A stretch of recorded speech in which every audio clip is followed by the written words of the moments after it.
दाल बनवनी भात बनवनी भुजिया अचार हो।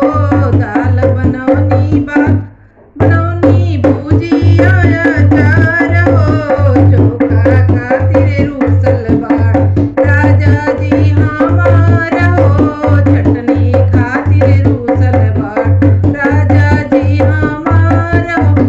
बनाइयो नाई जब गईनी बाजार हो। बनाइयो नाई जब गईनी बाजार। बाजार के लोग पूछे के ह तोहार। बाजार के लोग पूछे तोहार हो।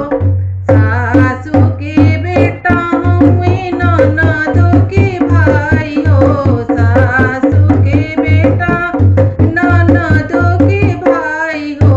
ई हो करियावा बलमुआ हमार।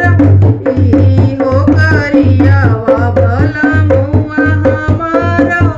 दाल बनवनी भात बनवनी भुजिया अचार हो। दाल बनवनी भात बनवनी भुजिया अचार हो। छोला खातिर रूसल बाड़े राजा जी हमार हो। छोला खातिर रूसल बाड़े राजा जी हमार हो। बनाइयो नाई जब गईनी बाजार हो। बनाइयो नाई जब गईनी बाजार।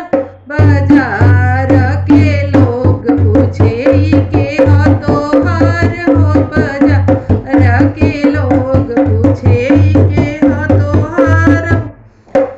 गोतिन जी के देवर हुए ननदो के भाई हो।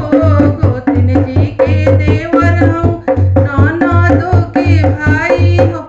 ई